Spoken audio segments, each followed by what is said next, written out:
Let's talk polls. First of all, Washington Post poll on Monday, great news for you. A huge lead in the Republican field. Quinnipiac poll came out today, though, not so good news for you. In the general election voters, Colorado, Iowa, Virginia, you have the worst favorability ratings of anyone, Republican or Democrat. Negative favorability ratings of almost 2-1. Hillary Clinton also did badly. What do you think? I haven't seen it. I really don't know. I haven't seen it. Do negative favorability ratings worry you?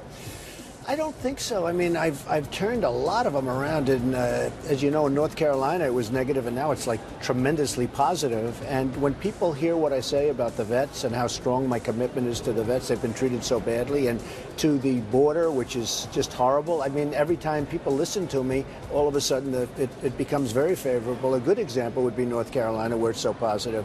I haven't seen that, but I think, generally speaking, we're doing very well, and certainly we're doing well in the ABC Washington Post poll and every other poll that I've seen in the last couple of weeks. So you think you can turn around, because a lot of people say, look, those kind of unfavorability ratings, that does not bode well. You think you can turn that around? I don't know. I mean, who knows? I'm doing this for the good of the country. Somebody has to do it. Politicians are never going to turn this country around. Our country's a mess.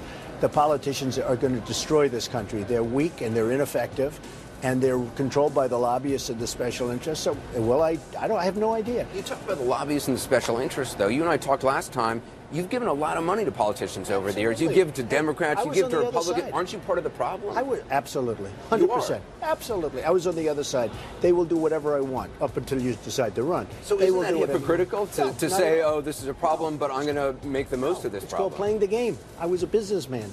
I made a fortune.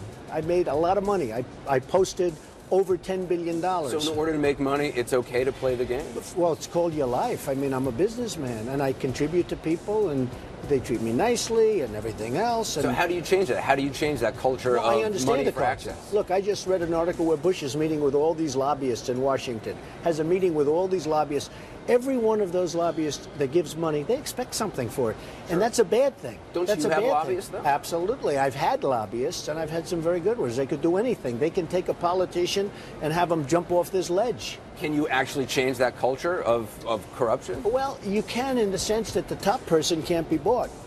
I'm worth far too much money. I don't need anybody's money. I'm not running with anybody's money. I'm spending my own money. But the lobbyists they totally control these politicians. Just take a look. In one of the articles, very recently, I see Bush with the lobbyists, and he's sitting there with all of these people. They're totally telling him what to do, like a little puppet. And the same with Hillary, and the same with everybody else. Now, when I'm in business, I'm part of that game. When I'm in this, I now know. When somebody comes, jump back and forth, though? I mean, can you really be a guy who says, look, I am able to do that. That's not hypocritical. Not at all. Look, I've made a lot of money. A lot. I've heard. And I don't need money.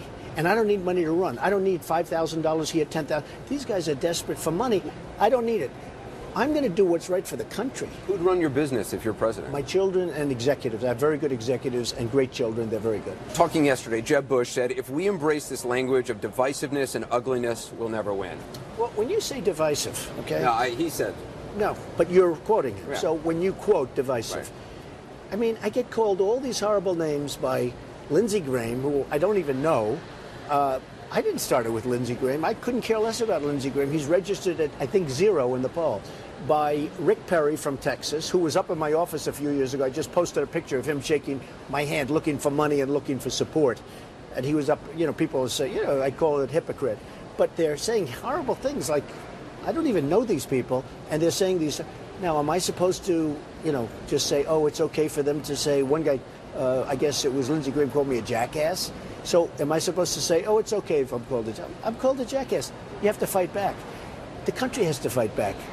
Everyone's pushing our country around. We can't allow that, Anderson. Is it presidential, though? I think it's presidential to fight back. To give out a personal phone number of an opponent. Well, that was a long story. I mean, you have to see the whole story, the way it morphed, okay? That was a whole story where he wanted to get on Fox and Friends, and he called me up out of the blue. I never met the guy. Then he wanted to come in for campaign contributions. He gave me his and then he starts hitting me years later, and I happened to have this crazy phone number, and I held it up. I said, this guy was over here, and actually, as you probably know, the room was packed. It was standing room only. In fact, they had other theaters. There was overflow crowds. They had all sorts of closed-circuit television into other rooms. The place went wild. We all had a good time. But is that presidential? I think so. I is think that it's something fine. as president, when you're opposed by somebody in Congress, you would give out their personal phone number? I was hit by somebody unfairly. I was called names by somebody. So he was up, this somebody that's hitting me saying what a bad guy I am, was up in my office asking for money and asking if I can get him on television. If you're president of the United States, you're going to be hit by half the country's probably not going to like you. That's true. Are you going to call them dumb, stupid? No, I think it's a little bit different. Right now, I'm trying to do something to make the country great again. So, as politicians will never make this country great again. Now, as president, you would change your tone. Oh, I think so. I think I'd deal very differently. Do you have the temperament to be president? That's what I mean. That's the question that Jeb Bush was really raising about the divisiveness, about the language. I mean, like you have a no prisoners approach. Somebody attacks you. No, I don't have that. I'm very different than you would think. Right now, I'm fighting because I'm #1 in the polls by far, and I'm being attacked on all sides. When you're attacked, you have to, in my opinion, you're going to be attacked all the time. Excuse me. In my opinion, yeah, but this isn't the same thing. In my opinion, when attacked, you have to, defend and attack back, okay? I'm being attacked by certain people. Actually, Bush, I think he's probably a nice guy. I don't think he has the temperament. And by that, he is a nice guy, but he doesn't have the temperament. You know why? He's too low-key. He's too laid back. Can you imagine Bush negotiating with China? You want to talk about temperament, I'll introduce you to the Chinese. They have temperament. But can you imagine Bush negotiating trade deals with China? His brother, George W. Bush, when he was running, said that he would be a uniter, not a divider. What would you be? I think I'd be a great uniter. We're not united now. We have a president that, whether people love him or hate him, the world is a mess. Hillary Clinton, by the way, was the worst Secretary of State in the history of this country, in my opinion. But we have a president right now, doesn't get along with Russia, doesn't get along with anybody. I mean, the only one he gets along with is Iran, and even that's sort of very suspect because they want to blow everybody up. Back in 2007, 2008, I saw a quote on Wolf Blitzer. You said to him that Hillary Clinton surrounds herself with smart people, and she'd probably be a good negotiator against Iran. Maybe she could be, but I don't think so. I don't think so. I know her very well. And again, when I'm in the private sector and I'm a businessman, I like everybody because I have to deal with these people. I'm not going to go and attack people. I have to deal with these people. So Donald Trump as president would be a different Donald Trump than we've seen on the campaign trail. Take a look at the world today. Who do we get along with? We get along with almost nobody. Our allies are decimated. We did a stupid thing in Iraq by going in, and you know that in 2004, I was totally against going in. If you look, July of 2004, Reuters, probably stuff before that. But July of 2004, Bush actually sent a group to talk to me because I was getting a lot of publicity on the fact that we shouldn't be doing Iraq. I am the most militaristic person, but you have to know when to use the military. I said, you will decimate this country and you'll create an imbalance in the Middle East like you've never seen before. That's what's happened. And I said, Iran will take over Iraq and the second largest oil reserves in the world. And I also said, and other groups will take over that'll be worse than Saddam Hussein. You know what happened, Anderson? It's ISIS. They took over the oil. Have you ever publicly acknowledged making a mistake? Well, look, everyone makes mistakes. Do I publicly acknowledge making a mistake? Have you ever said, you know what, I made a mistake? Sorry about that. I mean, I want to ask you about faith, because you talked about this on Saturday at this Faith and Values Forum, and I think a lot of people haven't heard you talk about it and were really interested. Okay, fine. In Iowa. And by the way, I was very well received. I had the biggest standing ovation, and it was really a great day. It was really a great day. And a lot of people didn't focus on it because they got caught up in the whole McCain thing. You said at the Faith Forum, when asked if you've ever asked forgiveness from God, you said, I'm not sure I have. I just go on and try to do a better job from there. I don't think so. That surprised some people. Well, I don't think so. And then I said communion. I go to communion, and that's asking forgiveness. In my For opinion. you, that's what. Well, it's a form of asking forgiveness. Yes, communion. And I go to church a lot. And I'm Protestant. I'm Presbyterian. But the idea of asking for forgiveness, that's not a central. Is that a central tenet for you? Or is that something that? Well, I like to work where I don't really have to ask for. I like to do the right thing where I don't have to actually ask for forgiveness. Does that make sense to you? Where you don't make such bad things that you don't have to ask for forgiveness. I mean, I try and lead a life where I don't have to ask God for forgiveness. But I'm Protestant. I'm Presbyterian, which a lot of people are surprised to hear. I go to church. The great Norman Vincent Peale was my minister for years. The Power of Positive Thinking was fantastic. And so for forgiveness, that notion of forgiveness, that's not a central. Well, I try not to make mistakes where I have to ask for forgiveness, for one thing. So when I'm asked a question like that, it's like, I don't like to make a lot of mistakes. So, and I would never ask the detail, but the idea of repentance, is that something that's important to you? I think repenting is terrific. But do you feel the need to? If I make a mistake, that's part of forgiveness. If I make a mistake, yeah, I think it's great. But I try not to make mistakes. I mean, why do I have to, repent? Why do I have to ask for forgiveness if you're not making mistakes? I work hard. I'm an honorable person. I have thousands of people that work for me. I've employed tens of thousands of people over the years. You give millions to charity. I built the Vietnam Memorial in Lower Manhattan with a small group of people. At the Faith Forum, you talked about communion, the Eucharist, the Lord's Supper. Different faiths call it different things. You said that you drink my little wine and have my little cracker. We were having fun. The room laughed. We were all together. But some people of faith there said that they didn't say that at all. Well, when I left, I saw people. I got the biggest ovation of the weekend. I saw people, and I saw how a couple of reporters made a big deal out of that. We were having fun when I said, I drink the wine, I eat the cracker.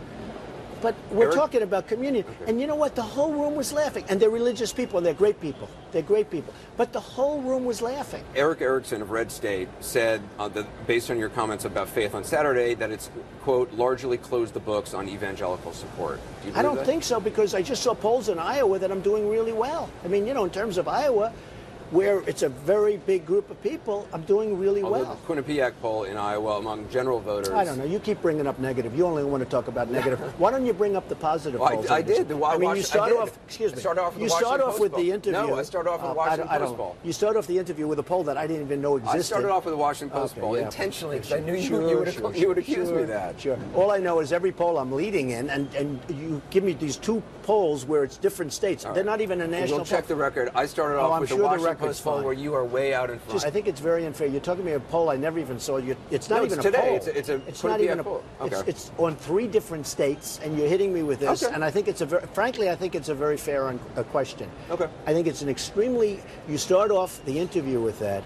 You don't say, I led in the Fox poll. I'm leading in the ABC Washington Post poll. You're leading across the board. Well, you did. I am leading across the board. Right. And then you hit me with this poll that I didn't even see before, where, it's not even that kind of a poll. All I know is I have a very big group of support. And I think one of the reasons is that, let me tell you, the people don't trust you, and the people don't trust the media. Right. And I understand and politicians. why. I've always been covered fairly accurately because it was usually a financial press. And, numbers are numbers, okay? And my numbers happen to be great. So I was always sort of treated like fair. With the media, it's, in not all cases, some of the political media is great and really honest. Even if they don't want to be, they're really honest. But I find that 60–70% of the political media is really, really dishonest. And, I tell the story, the American dream. I talk about the American dream in speeches. The American dream is dead, but I'm going to make it bigger and better and stronger than ever before. The American dream is dead, but I'm going to make it bigger and better, stronger than ever, right? And I go, boom. And I do it with great bravado, and the audience goes crazy. I come home, and my wife would say, oh, darling, that was so bad. I said, what was bad? What you said today? I said, what did I say? The American dream is dead. Cut. On one of the major networks. When you're on that debate stage, one of the things I think they're going to hit you with, your opponents are going to hit you with, not the media, the opponents, they're going to say, you have flip-flopped. You're a decisive guy in business, but you've been an independent, you've been unaffiliated, you've been a Democrat, you've been a Republican, back and forth. What's up with that? Well, Aren't you a flip-flopper? A man named, my favorite, Ronald Reagan. He was a Democrat. He became a Republican. But you were also unaffiliated, you were independent. By the way, I was, and I also live in New York. You were pro-choice, now you're not. Well, if you look at that clip, I hate the concept of abortion, and I did it. But also, it was never, I'm a businessman. They're talking to me as a businessman about, things like abortion. Nobody ever even asked me questions like that. But if you look at that clip and let it run, I talk about how I hate the concept, how I went on forever about it. But nobody would ask me questions. It's sort of like a question you don't ask. I build buildings. They're not asking me about, am I pro-choice? Am I pro-life? What am I? But, yeah, I don't use the word flip. I've evolved on a lot of different things. The difference I have found between you and just about every other political candidate I've ever talked to is you don't come with a huge retinue, which surprises a lot of people. You talk extemporaneously. your critics say you don't know the issues enough, but you talk. I know the issues better than anybody. But you talk knows extemporaneously. Politicians are very controlled, and I think that's a huge part of your appeal. And I think it's why people enjoy their personal interaction with you. Even right now, we've gone way over the amount of time you said you wanted. Nobody has given me a signal saying wrap it up. He's got to go. So I think that's all to your credit and deserves to be pointed out. Look, you ask me a question, I give you an answer. It's very simple. I'm a very smart person. You know, I went to the best school. I'm a very smart person, right? Let me just say. So you ask me a question, I give you an answer. I don't need pollsters like Bush and all these other people. They don't answer a question. Hillary, she can't give you an answer without going back and checking it out. I'm much richer than almost anybody. I can have thousands of pollsters. I don't have any. I don't want to waste the money. Sandra Bland is a woman, African-American woman, who was pulled over in Texas. I saw that. I'm not going to ask you specifics because you can't be expected to look at everything. But pulled over for allegedly changing signals. Dash cam videos now have been released. A lot of African-Americans, a lot of people are very upset about that. To African-Americans in this country, and there's a lot of people who believe that they are treated differently by police. Do you believe that there's a problem with that? Do you I hope not, but I will tell you, I saw that clip on your show, by the way. I thought it was terrible. I thought he was so aggressive. It was a traffic signal, as I understand it.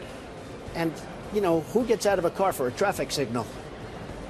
I haven't been pulled over in a while, actually. But seriously, he just looked very aggressive. I didn't like his demeanor. I thought it was terrible, to be honest with you. And I'm a huge fan of the police. I think the police have to be given back power. But this guy was overly aggressive, terribly aggressive. Do you think that happens to African Americans more than it does to you or I? I hope it doesn't, but it might. And, you know, I have a great relationship with African Americans, as you possibly have heard. I just have great respect for them, and I, you know, they like me, I like them. The answer is it possibly does, it shouldn't. And it's very sad if the case is. I will say, though, in this case, I watched that so closely. I watched it a few times. You're heading to the border tomorrow. You've made trips to the border in the past. You've been invited by a group representing Border Patrol officers. You keep saying Mexico is sending these people across. Right, Mexico is sending. You said it properly. You said it properly. But, thank you. But you've offered no proof. And that's what people say about that. Well, you may have proof very soon. You may have proof very soon. All you have to do is speak to some of the border people. Some of the border people told me, well, we're going to see a lot of border people We tomorrow. talked to immigration officials who said, look, they've never heard of that. There's no evidence of that. Wouldn't somebody, I mean, of all the people who've been arrested, you're telling me there wouldn't be proof by now? Do you remember many years ago, Fidel Castro, when he emptied the prisons and sent everybody into the United States, right? Very famous, right? This is a much more sophisticated version of the same thing. Mexico doesn't want to house these people. But there was clear evidence of that This animal, excuse me, this animal that killed Kate, he came across 5 times. 5 times. Now, maybe he came across because he thought the weather was nice. Maybe he was pushed across by Mexico officials. Look, but Mexico's leaders are much smarter and sharper and more cunning than our leaders. They're doing things that we don't even know about. Let's see what happens. I'm going to speak to a lot of people tomorrow. There are a lot of people very excited that I'm going to the border tomorrow. I may never see you again, but these are minor details. You're telling me that one illegal immigrant wouldn't have a slip of paper or something that would indicate that he was sent? Well, we're going to find out. We're going to say. I think it's common sense. Mexico doesn't want to house somebody for 30 years in a prison when the United States will do it. You keep saying everybody knows this is the case. I think so, yeah. Being sent. I think a lot of people know. But there's no I think the evidence smart people know. I think the streetwise people know. And I think border guards know. Well, you're going to find out if I have evidence. I'm not telling you now, but you're going to find out what I have. Obama, I never thought he was qualified to be president. But the one thing I thought he'd be good at is being a cheerleader for the country. Actually, he's very divisive. I really hit them hard over the last 2 days on the flags. Why aren't you for the 5 Marines that we killed? Finally, he lowered the flags. And I don't want to take credit for it, but I hit him hard. You saw that. Why doesn't he call up Kate, the parents of Kate? Why? Kate is this incredible young woman who was shot, killed by an illegal immigrant. He calls other people. They send staffs of White House people to these other funerals. They never called the parents or Brad, the brother of Kate. Why? Why can't he put in one phone call to the parents or to the brother of Kate? Well, it's my job to push back, as you know, on these kind of things. You didn't lower your flags until the same day that the White House chose Mine were lowered the day before yesterday. Tuesday. Same day as the Whatever. White House. Well, whatever. They were lowered. Same day as Again, Obama. I'm not the United States. You okay? also... You would think that would be automatic. I talked to Brad, the brother of Kate, who said that you did not call, though you had been talking about his sister, and wished you had. I spoke to him numerous times. I spoke to him last night. He's a great guy. Right. Subsequently, you have called, but he's not. But excuse me. I had to leave a period of grieving. I'm Donald Trump. I'm a private person. You didn't want have to have. Of course, I don't want to call the day of the murder, which is exactly by this animal that came in illegally 5 times. So I wanted to wait, and I explained that to Brad. I said, Brad, I have to tell you something. I actually saw what you said. I said, I had to leave a period of grieving. I couldn't call you. The president could call immediately. Right. The president could have called that day, the next day, or the next day. I'm a private citizen. That's the kind of thing, as president, you feel you would do a much better. You would be I would have called. Much less divisive, much more of you. That's how you would be. I would have called, absolutely. That would be a call that you should make. You know what? It's quick. Those people are devastated. They're great people. And there are others. I had a news conference that you people covered, that CNN covered, in California with some of the most incredible people where their sons and daughters and family were killed by illegal immigrants that shouldn't have been in the country. And yes, I would call those people. I can always find time to call. One thing about me, I wouldn't be on planes doing all these fundraisers. If you're going to have fundraisers, maybe you do them someplace else. I mean, the other night in New York was shut down because Obama's here to go to a Broadway play. He's here to, you know, when you're in the White House for a limited period of time, I'd be there all the time, working. The difference... I wouldn't even have time to comb my hair the way I comb it. I'd probably just have to comb it back. You have talked a lot since Saturday about John McCain, the war hero thing. You did attack John McCain's record on veterans issues, Absolutely. and you talked about... He's been terrible for the veterans. John McCain is... I supported him for president. Do you follow specific policy issues? Excuse me. I raised a lot of money for John McCain. I supported him for president. He's been horrible to the veterans. And here's what I say. I'm all over the place. I go to all over, whether it's New Hampshire or Iowa or California last week. I'm all over. I meet so many veterans. These are big, some beautiful people. They're strong. They see me, they have tears pouring down their face. They're treated so badly by the Veterans Administration, which is corrupt and incompetent. Yeah, and we've done tons of reporting on this, but every veterans group I've talked to said what you said about his record on vets is just wrong. CEO of Concerned Veterans of America says it was patently false, ill-informed, says McCain, quote, has taken the lead for years. He's been terrible in for trying the to give veterans. veterans real help. Excuse me, for trying. That's the word, trying. So let me give you specifics. Excuse me. He's trying. He's not getting the job done. Let me give you specifics. Because they're living in hell. They're living like third-class citizens. The hospitals are falling apart. The new hospitals are costing 4 or 5 times what they were supposed to cost, and they're not working. So let me, because you don't talk specifics, let me give you some specifics here. I do talk specifics. Major legislation passed last year by John McCain on this. And you know what it's done? The waiting list, excuse me, the waiting lists as of yesterday were longer than they've ever been in the history of the VA. Veterans Access to Care Through Choice, Accountability, Transparency Act. Are you aware of what that did? Excuse me, yes. And can I tell you what? The waiting list, as of yesterday it was reported, is the longest for veterans. I see them. They wait 4, 5, 6 days to see a doctor. Excuse me. And then a doctor says, I'm sorry, I can't see you. I'm going on vacation. But you say he's done nothing. He has done things. I don't say nothing. I say he's been very ineffective with respect to helping veterans. I see probably, I'll bet you I see, in what I've been doing over the last couple of months, more veterans than he sees, all right? They are devastated. Your critics say you're not actually following policy issues. Are you aware of what that major legislation did last year? Well, I think one thing it did is it took the burden off Obama's back, because that was blowing up like crazy around Obama for the horrible job he's done also, and other politicians. And by passing that legislation, and now you have the longest waits in history, but by passing that legislation, it took the burden off. People haven't been fired.